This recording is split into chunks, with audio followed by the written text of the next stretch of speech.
our separate ways. Happy Thursday, everybody.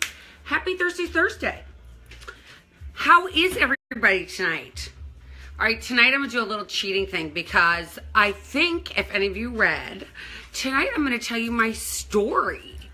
Because did any of you realize that this month, September, was Recovery Awareness Month? Well, it is. And this being pretty much the last Thursday in Recovery Month, I thought I should tell you my story. And if anybody has any questions or anything, please send me a question. But before we go sit down, I'm going to make a little bit of ginger limeade, and I'm going to mix it with some sun tea I made earlier today. So here we go. Ginger limeade. Pour this in here. Oh, I just spilled. And then I'm going to take a tad bit of sun tea that we made earlier. And I'm going to put this down right now so you guys can see me. See, I'm a terrible camera person. You guys don't notice that? I'm a terrible camera person. Here we go. And I'm going to take this sun tea, mix it with the ginger limeade, do a little stirring. Here we go. Okay, here we go. Doesn't this look delicious? It is a limeade iced tea. So it's kind of like a little Arnold Palmer for me to have tonight with you guys for our Thursday. Cheers. So everybody, how is everybody tonight, by the way? Hi, Tom, Susanna, Jennifer, Mom, Marnie, Hillary. Hi, everybody. If I missed anybody, tune back in and say hi. So my story, my dear friend Deirdre thought it would be a good idea if I told everybody my story tonight. Does that sound like a good idea? Do you guys want to hear it? All right, well, I'm getting a couple of those blue thumbs up, and let's face it, I really don't know Facebook as well as the kids do. Now, let's just be honest. So my story, what it was like. So as a lot of people out there know. Oh, hi, Ann. I started drinking at a very young age. By the way, Penelope came in to say hi. Always have to have a puppy in the room. So I started drinking at a really young age, and I grew up in St. Louis, Missouri, the home of Anheuser-Busch. And drinking was fun. It was really fun. I started, it was just like weekends. Our parents would go out and we'd like go out and get a bunch of beer and be kids, right? That's what we did. And we had fun. And there was really no repercussions when we were little except for being grounded like my entire life. And my mom being tuned into this, hearing this. And so being grounded was one thing. And then, but I didn't realize for me that I have this disease of alcoholism. So alcohol affects me differently. And when I have one, I want to have like 10 more. It's like, I can't tell you. It's like this phenomenon. It's really, really a hard disease to explain to somebody who doesn't have this phenomenon of craving. But I guess the easiest way to explain it to somebody who's layman and doesn't have this problem would be, if let's say you go shopping or something and you see something you really, really, really want. And you're like, I really want that. And all night long you think about it and you ponder it and you ponder it and you ponder it. And the next morning you got to get out and run and get that, whatever it is. With alcohol, I have that one sip and there's no wait until the next day. It's like, where's the next one and where's the next one and where's the next one? And it was my best friend, I have to tell you. And it didn't, it gave me the opportunity not to feel. I didn't have to feel happy. I didn't have to feel sad. I didn't have to feel it all. And that was kind of the relief I was looking for. I don't know if any of you guys can relate to that, but it's just like that sense of feeling like, oh my gosh, phew, all the little voices in our heads that go, oh my gosh, what did I do wrong? Who am I? What is wrong with me? All dissipated when I drank. It was like it all went away. I could be like peaceful in a kind of weird, crazy way because I was never peaceful because I was a crazy maniac. But it was the answer to all my problems. And I continued to drink. And I drank through college. And I graduated from college. And then I met my ex-husband. And he drank the same way I did too. And so what are two people that like to party like that? Oh, what do? We like to, let's just play house. So we played house and had babies. I had 3 babies and was still drinking a lot. And I'd wake up in the morning and I'd be like, what did I do last night? Oh my God, is my car out there? Did I offend anybody? Did I say anything that was inappropriate? Did I hurt anyone? That was always my worry the next morning. I'd always have to be like, oh my gosh, what happened? Now, again, this is prior social media, prior cell phones being like they are today. So that idea of like going back and looking through pictures or whatever, that wasn't happening yet. Thank you, God. One of the benefits of me getting sober when I was 37 was that they didn't have that technology yet. So I continued to drink, and I decided that after I married my husband and we had these 3 babies and both of us were drinking all the time, I felt like there was definitely some stuff going on in our marriage, and I was like, you know what? He drinks too much, and I can't do this anymore. I had 3 babies, and he was like my 4th baby, so I was like, there is no way I'm doing this anymore. So I'm like, I gotta get divorced. So I got divorced, and then I like to say the training wheels came off the bike, and I went back to drinking like I did when I was in college. And again, mind you, I had 3 children, and I didn't crash my car at that point. I wasn't getting arrested. None of those things were happening.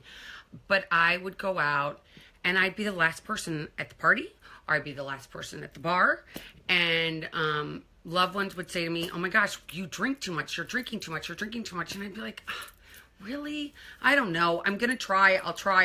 And I remember trying to like count like I'm only going to have 1. And I could never, ever, ever do it. And I can tell you that I still to this day remember walking into a bar going, I'm only going to have 1. I'm only having 1. I could never have 1. I couldn't do it. That phenomenon that I was talking about earlier that I have, that addicts have, that phenomenon of craving, like I want more, I want more, I want more, took over. So I couldn't just have 1. I had to keep going. And I kept going and kept going and kept going. And it was kind of a sad existence in a weird way. Even though I truly had a great time, I felt like I had a great time. But what I realized after a while is that waking up the next day not liking you really stinks. I don't want to use that yucky word SUCKS, but it did. It sucked. It was horrible. It was, I don't think there's anything worse than looking at yourself in the mirror going, I truly hate what's looking back at me. I just cannot look at what's looking back at me because I am so ashamed of my behavior of what I did the night before. I don't know if anybody out there can relate to this, but for me, that's how it felt. It felt debilitating. It felt sad. It felt alone. It felt out of control. And thanks, by the way, for everybody who's watching. I really, really, really appreciate it. Hi, Jessica. Hi, Kirsten. Hi, Drew. Francis down in South Carolina. How you doing, sweetie? Anyway, back to my story. So that waking up in the morning and going, I can't handle this. I can't process this alcohol like I did before, like I never could, was too much. And I knew I had to do something different. I was like, what am I going to do? I can't do this anymore. I can't do this anymore.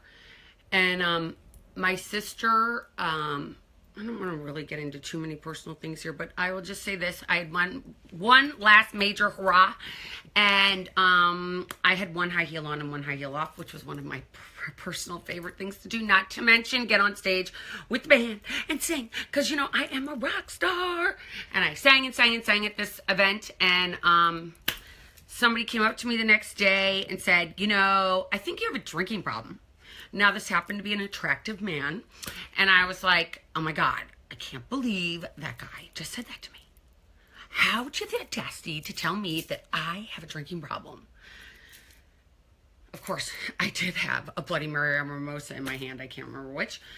And I was really like, wow, that just, woo, that stung. And I don't know about for you guys, again, anybody out there, but when you're alone, especially I was alone in my car driving, and all I could think about was like, oh my gosh, am I an alcoholic? Am I not an alcoholic? Am I an alcoholic? Am I not an alcoholic? Am I an alcoholic? Am I not an alcoholic? I mean, I wasn't living I wasn't living in streets. I wasn't drinking out of a bag. I wasn't, I had a home, I had a car, I had kids. I mean, I had all those responsibilities, but how could I still be an alcoholic? That doesn't make any sense. But guess what? The joke's on me. I was. Ironically, that was going through my head, that 2-hour drive to the beach. And I got to the beach, and that night I didn't drink. And I thought, look at me. Next day, I was like, I'm so great. I am not an alcoholic. I don't have a problem. So that night, somebody at 5 o'clock or 4 o'clock said, do you want to drink, Elizabeth? And I said, sure. And I drank until probably 3 o'clock in the morning by myself, chain smoking cigarettes, and drinking alone by myself. Depressed, lonely, sad, all this other stuff, melancholy, every adjective you could say that's negative, that was me. And I went to bed, and I got up the next day, and I was like, I can never do this again.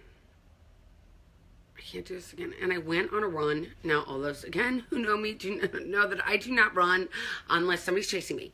I'm not a runner. I don't find running fun or anything. But anyway, I went for a run. It was really hot. It was in August.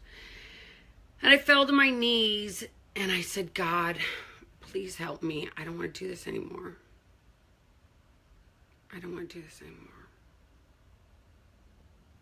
Please help me. And I don't know why that day something happened. Something clicked. But that was the last time I drank.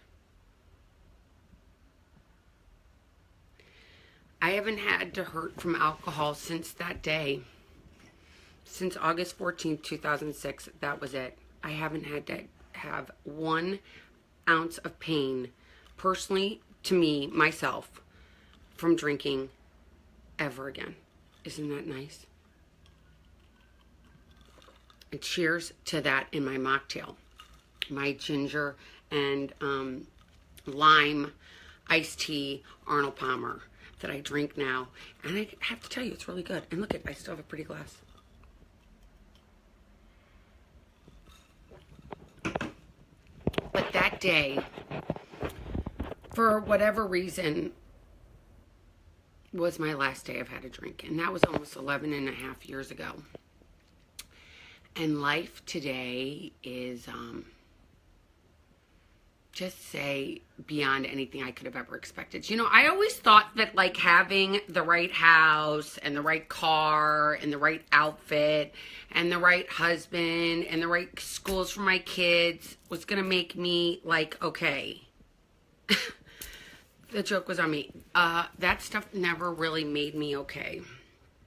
I was still sad, lonely, and drinking a ton when my kids were in the quote-unquote right schools and I was living in the right quote-unquote house, because that bottle was where I found the answer to everything.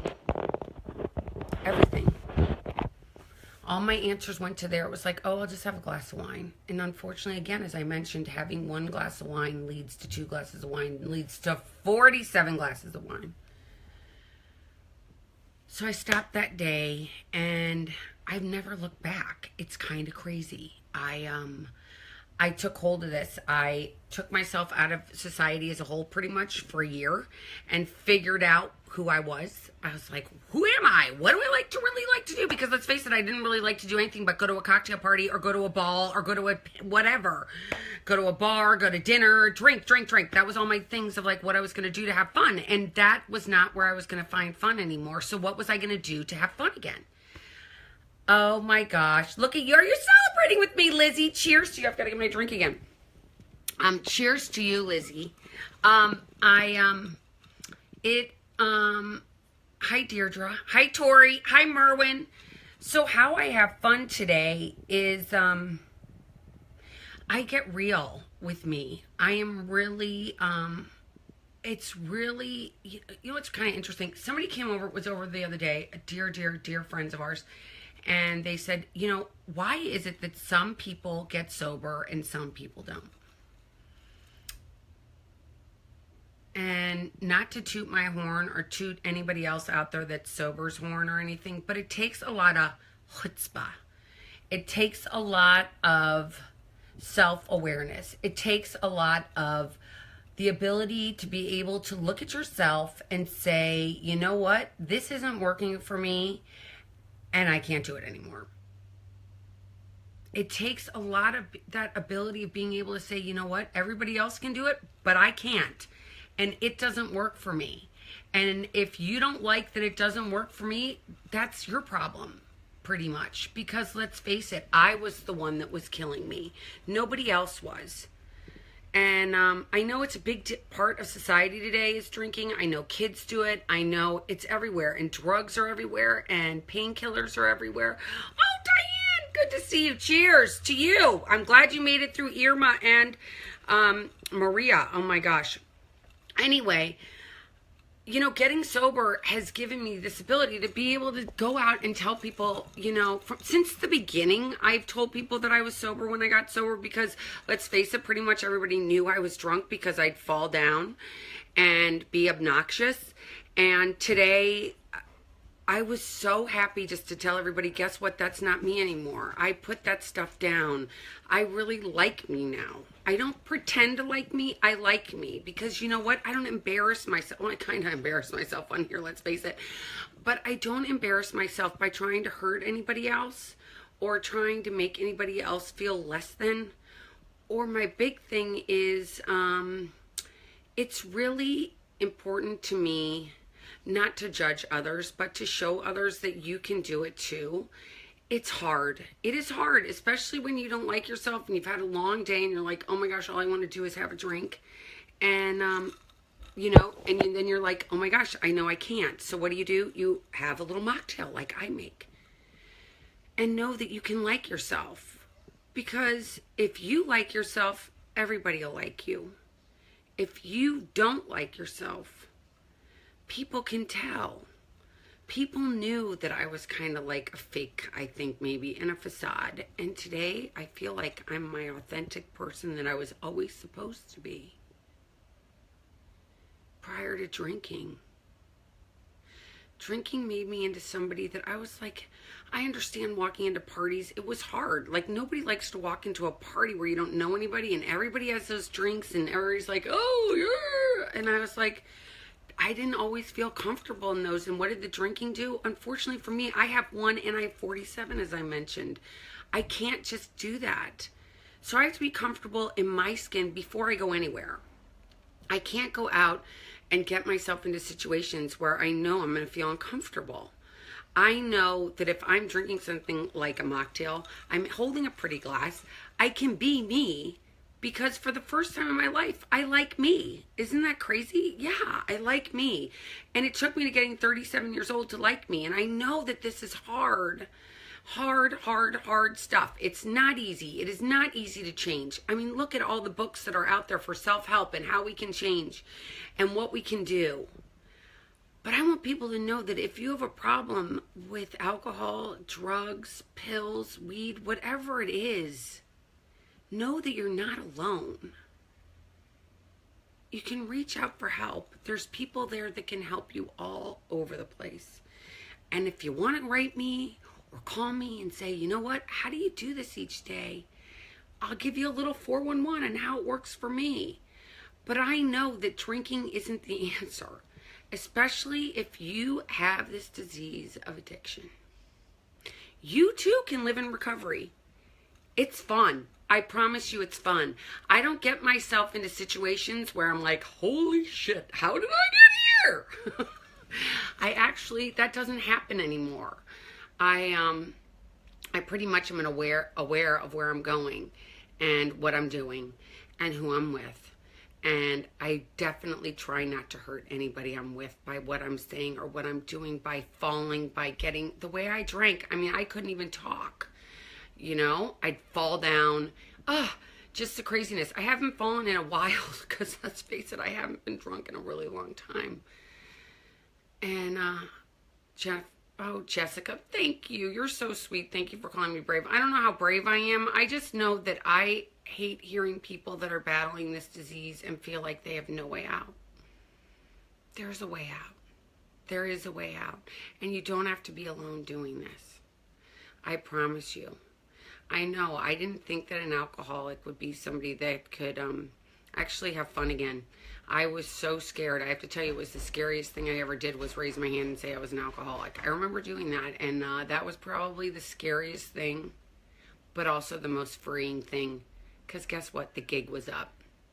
I got honest with strangers, but the most important person I got honest with was me.